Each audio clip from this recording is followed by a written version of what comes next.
Dnes si pripravíme kávu cez tento Finfilter. Je to nádobka, ktorá bola vymyslená v Vietname a ja ju mám veľmi rada, pretože si cez ňu viete veľmi ľahko a rýchlo pripraviť kávu, ale nie len to. Tento kávovár si viete zobrať so sebou úplne všade. Tak poďme na to.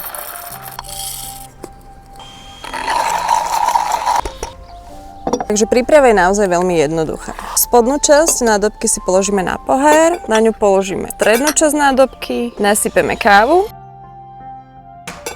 a položíme vlastne toto sítko na vrch.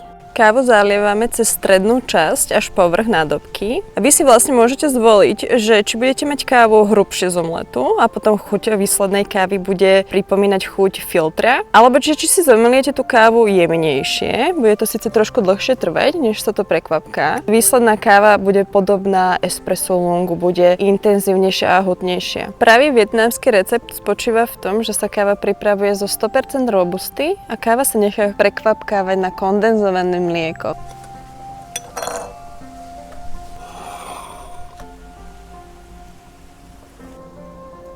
Vyskúšaš?